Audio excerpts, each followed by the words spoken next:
The next talk is Vertice, the next generation debugger for malware analysis. Please give a warm welcome to Nguyen Quinn and Kuniyasu Suzaki.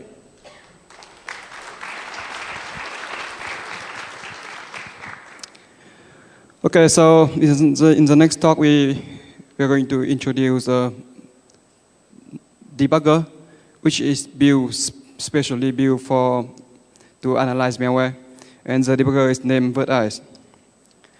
So we had two people here, and we are from a national research lab named AIST from Japan. And my name is Nguyen Quinn. I'm a researcher in AIST, and I'm also a member of VN security team. Here's Mr. Kuni Suzuki, who's a senior researcher of my team. And in my team, we have multiple interests. We have interest in operating system, virtualization, trusted computing, malware analysis, forensic, rootkit, and intrusion detection system. Okay, so about research area related to the virtual machine, we did some research. We focus on protecting virtual machine. First of all, we do research to perform live memory forensic for virtual machine, or we develop malware scanner for virtual machine. And we also use virtual machine for many research topics like dynamic binary analysis or vulnerability research. Okay, so here's a preview of Vertice. Vertice is a new debugger which is specially built to analyze malware. So the reason we need a new debugger because on the current debugger has many problems which cannot be fixed. And to build the Vertice, we have a new approach, and we fix most problems of the current debuggers. And our debugger provides many functionalities targeting malware analysis. So you can use Vertice, and we hope that your job will be easier. Okay, so in this talk, we first introduce the problems of the current debuggers when we use the current debugger to analyze malware. After that, we introduce the Vertice solution.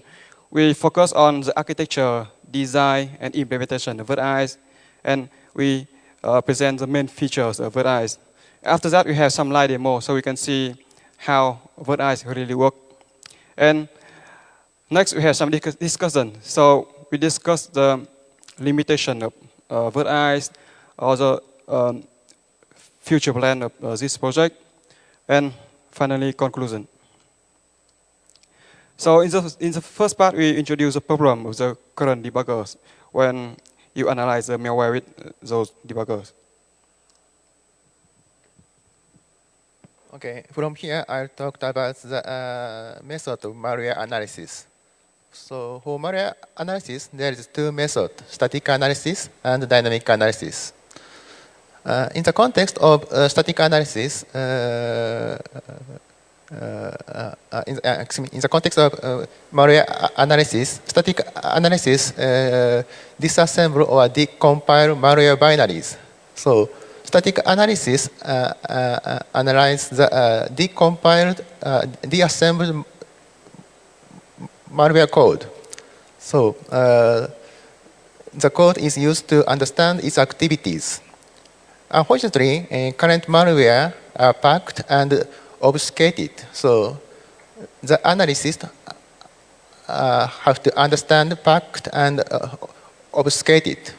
So it is difficult. So to avoid the difficulty, we use dynamic analysis. Dynamic analysis run malware and monitor its activities. So running malware unpacked and de-obfuscated by itself. So it is easy to understand. For dynamic analysis, we use debugger.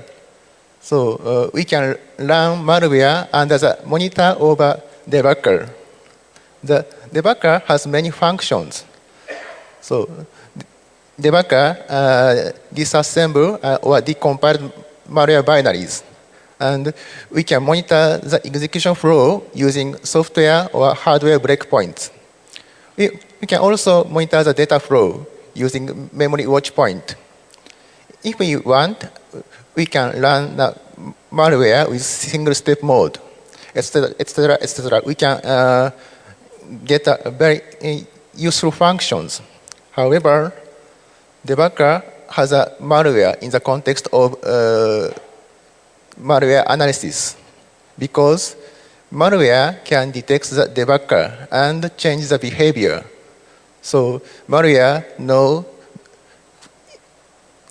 is being debugged or monitored and change the behavior differently. For example, to stop the execution or to act as a anomaly. So Zen Chen reports the popularity of anti-debugger technique in NDSS 08 paper. He said 93.9 malware have anti-debugger techniques. So it means most malware has an anti-debugger technique.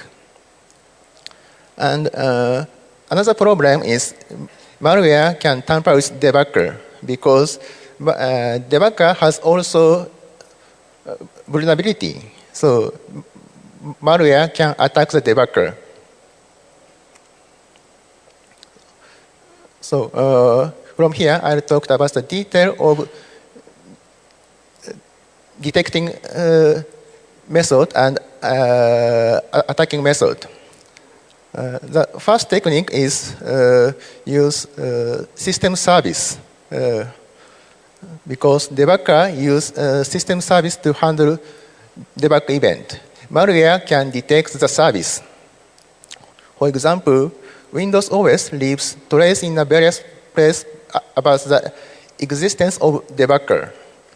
Windows OS, the process on the Windows OS has a PEB. PEB means a process environment block. The PEB has two flags, NT global flag and being debugged flag.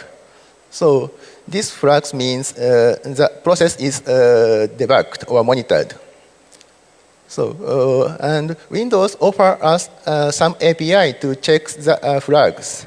So malware can use this API to check the to check malware is debugged. So here is a list of Windows 32 APIs. Second technique is to identify the integrity of malware codes, because debugger modify malware code, malware binary code to set breakpoint. So debugger insert CC instruction instruction in the process of memory. So this figure shows method. Debugger inserts the breakpoint. The breakpoint can check the malware. Malware can perform self-checking to detect the debugger. The third technique is to check the particular system resource, because debugger uses system special system resource in the same system. For example, debugger has its own file name when it is installed, and malware can detect the file name. Malware can also it is debugged, because running debugger uses a special process or a special window name or special kernel devices. So malware can detect the debugger. malware also tamper with debugger. So malware can change the debugger behavior differently. One technique is malware can modify hardware breakpoint to change the behavior of debugger. Malware also resets the software breakpoint to original value, so the debugger is not triggered anymore. Malware also can attack the debugger. For example, malware issues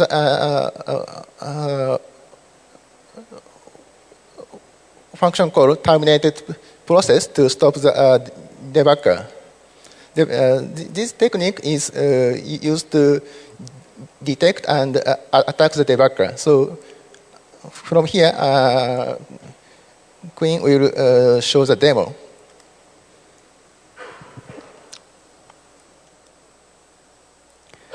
Okay, so here I show you one demo. I don't use a real malware, but I use one CrackMe. CrackMe is kind of program that is used by people who want to exercise the reversing skill. And this CrackMe, to make it harder for you to reverse it, it uses many anti-debugging techniques. Yeah, this CrackMe. So your job is that you need to type the right key to here. And click try. If you type the wrong key, you can see that you haven't bought the program. So your job is that you have to find the right key by reversing the binary. And this CrackMe has many anti-debugging techniques. So first of all, I can now run the CrackMe and I run the Oli debugger here.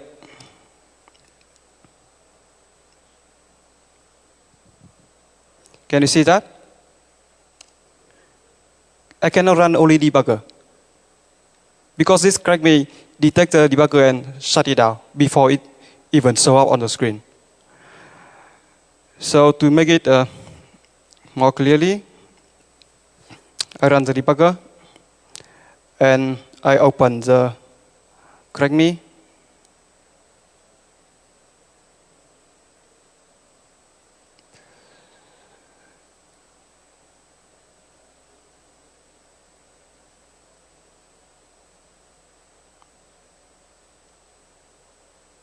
Okay. Now I will run this CrackMe inside Oli debugger to see what happens. Okay, run. Can you see that? It shut down the debugger because it detected it's being debugged by Oli debugger. So this CrackMe has many anti-debugging techniques and it can detect debugger and after that it attacks the debugger, shut it down. So coming back to our slide. So you can see that detecting debugger is very easy. And unfortunately, it's increasingly complicated techniques are introduced. First of all, Peter Ferry from Microsoft, he published 9 series of papers about anti-unpacker tricks that include many anti-debugging techniques.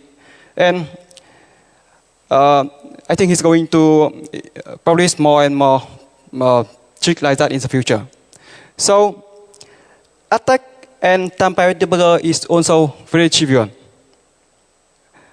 But unfortunately, all those problems cannot be fixed. You can have plug-in for debugger to work around the problem. You can manually nullify the anti-debugging technique in the binary of the malware, but that doesn't fix the root of the problem. And it also takes a lot of time and skill. So the question is, why you have all of these problems?